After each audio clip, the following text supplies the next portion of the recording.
Esto verdaderamente es una fiesta de la poesía. Los poetas son hombres que han conservado sus ojos de niño.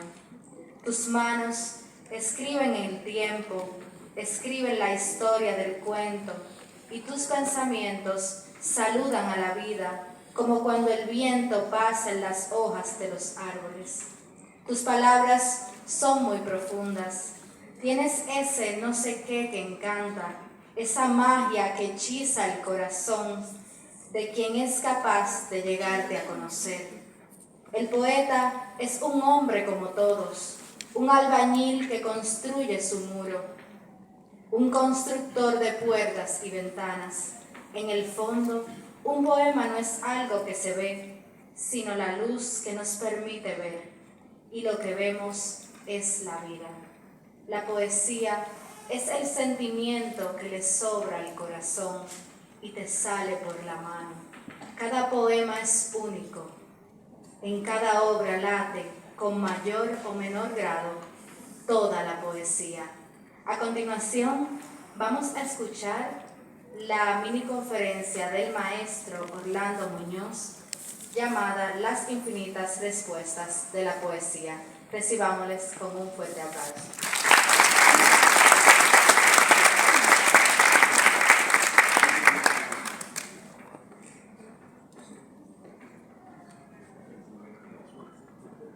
Buenos días. Buenos días.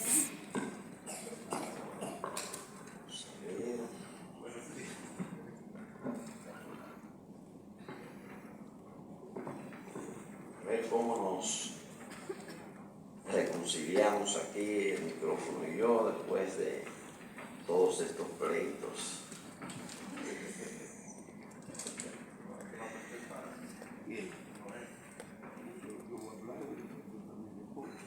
Ese no es de la rosa que está ahí. Ese es amigo mío. Bien, señores, vamos con las infinitas respuestas de la poesía. En torno a la poesía, las preguntas esenciales son las mismas y son estas. ¿Qué es la poesía y para qué sirve la poesía? La primera nos coloca frente a la dimensión ontológica del hecho poético, mientras que con la segunda se busca darle una dimensión axiológica a este quehacer humano. Pero yo no pretendo compartir ahora un tratado filosófico sobre el tema, sino más bien compartir con ustedes algunas de las infinitas respuestas que dan los poetas a estas preguntas.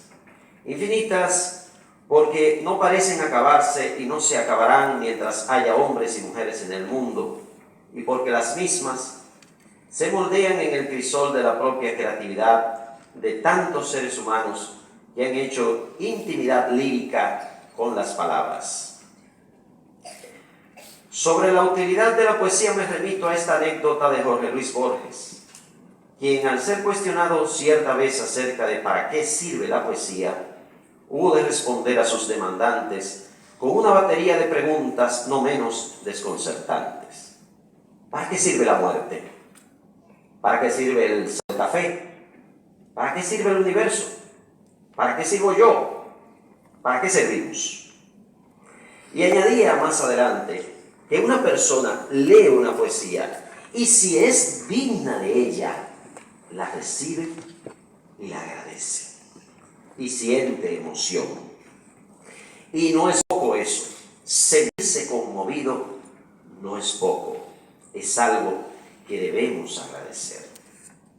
Por otro lado, hablemos de las esencias. Es obvio que el tiempo que cada poeta escribe por sí mismo y por todos, conversa consigo mismo y con toda la humanidad.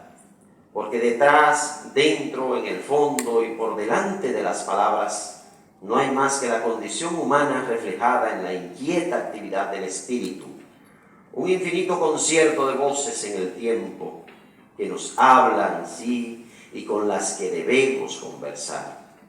Fue Gustavo Adolfo Bécquer quien hizo eterna en la memoria de los lectores la respuesta a la primera pregunta, con aquella pequeña estrofa que dice: ¿qué es poesía?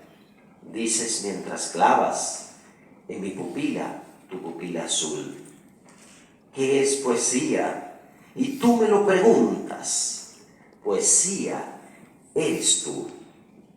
Ahora bien, ese tú beckeriano, enmarcado en el contexto del romanticismo, puede interpretarse de una manera y de otra manera en el devenir de las recepciones. Pues aunque originalmente la creación poética es en apariencia un acto individual, luego se hace colectivo en la recepción. Y es así que ese tú no es tan simple como parece, puesto que en términos pragmáticos, en los pronombres puede habitar cualquier sujeto. ¡Qué alegría vivir en los pronombres!, dice Pedro Salinas, atendiendo a los distintos contextos y a las distintas instancias de la enunciación. En consecuencia, ese tú no solo es la persona a quien va dedicado originalmente el poema, sino toda persona que lo recibe posteriormente, lo que incluye a todos los creadores y recreadores del poema. Esto es, tú que me lo preguntas, tú que muestras inquietud y curiosidad por la palabra poética, tú eres la poesía. Contigo se completa el diálogo eterno de las almas sensibles.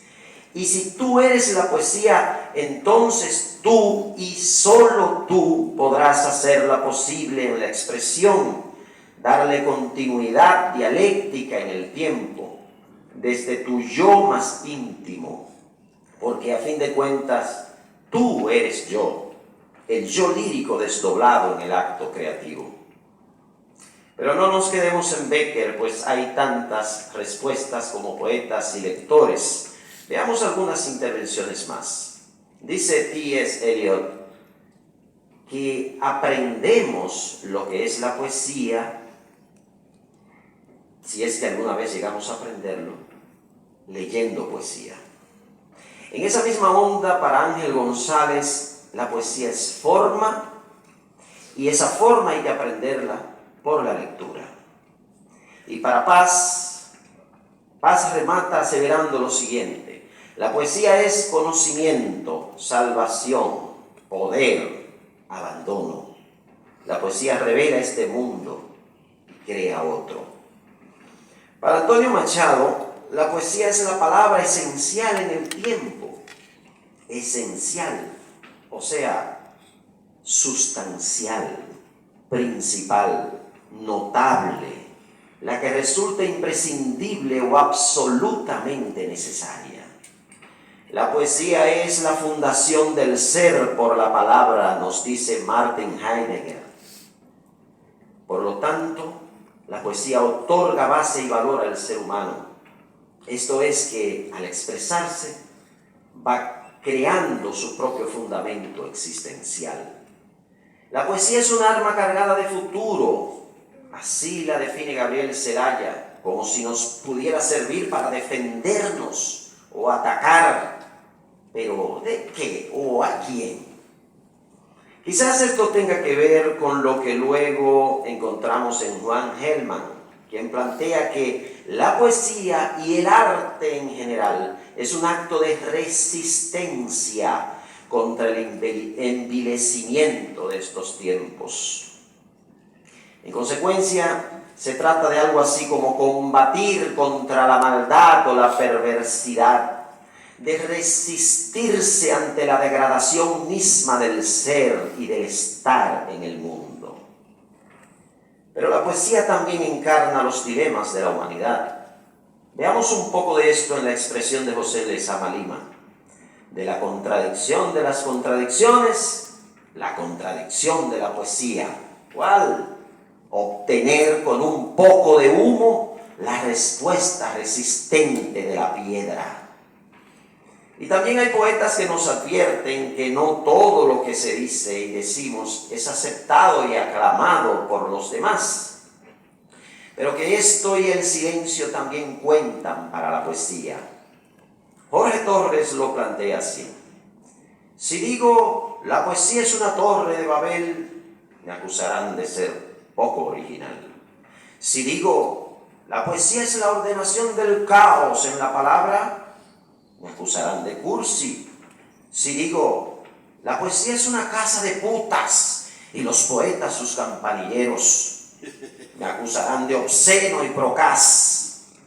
Por eso cierro el pico, so pena de que también me acusen de complicidad. Ahora veamos cómo han intervenido algunos poetas dominicanos en este diálogo.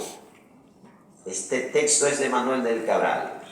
Poesía, agua tan pura que casi no se ve en el vaso de agua. Del otro lado está el mundo, de este lado casi nada. Un agua pura, tan limpia que da trabajo mirarla. Y este es de la poeta Ginette Tineo.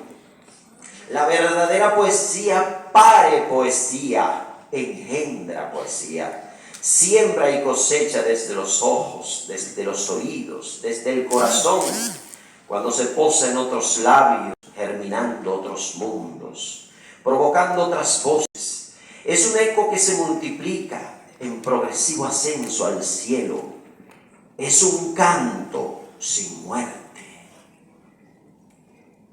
¿Y yo qué digo? He aquí mi teoría del poema. Ya lo sabemos, todo ha sido dicho, por eso queda tanto por decir. Y esto también alguien lo dijo. El caso es que los poemas, a fin de cuentas, se escriben mal o bien, con gracia o sin ella. Los poemas y los antipoemas se escriben, se leen, se componen y se descomponen. Están hechos de palabras o desechos, voz del viento, lenguaje otro de las entrañas, extrañeza de las cosas cotidianas, lengua del ser, al mismo tiempo carnal y etérea, vulgar y noble, tibia y delirante. Los poemas se leen, se ladran, se rumian, se recitan, se interpretan, se memorizan y se olvidan. Y hay poetas para cada cosa. Se sabe de algunos que son capaces de hilvanar decenas de metáforas en un poema y exhibir su hazaña orondos, satisfechos, y organizar la consagración de sí mismos como si ya hubieran descubierto el secreto de la literatura. Y se sabe de adolescentes ingrávidos que inhalan o soplan palabras de colores y se inflan o flotan en el humo de la nada, de poetas que se derraman en la página y mueren ahogados en sus propias excreciones, y de tipos que se aventuran a rimar coco y moco, capaces de escribir y convencernos de que en el mundo nadie les ha podido superar en tristeza o en amor, palabra por palabra. Se sabe de críticos e intelectuales bastante aplicados al medir versos y versos durante horas y horas, hasta que todos se ajusten a un patrón tanto por tanto, sin gracia. Y se sabe de chavales y mozuelas que se rebelan contra todo y contra todos, que escupen 3 o 4 coños sobre la página en blanco, o copian la cartelera, la guía telefónica, el horario de exámenes, el informe meteorológico o algún pasaje de algún manifiesto anarquista, y luego llaman a 2 amigos y ¡eureka!, los convencen con euforia de que esto y solo esto es la poesía y de que todo lo demás es pura mierda. Y en fin, que en nombre de las musas hay de todo y para todos en la viña villa del Señor. Mientras tanto, ya lo vemos, ya lo vivimos, damas y caballeros. El poema es el instante, lo dicho y la desdicha, el sujeto, la mercancía, la carne putrefacta, el escupitajo, el espejo, lo invisible. Y la poesía, como diría un poeta, la poesía, como otro poeta diría, es luz y misterio del ser. No se compra ni se vende, ni se presta ni se alquila, ni se apuesta ni se gana, ni se pierde ni se puede secuestrar.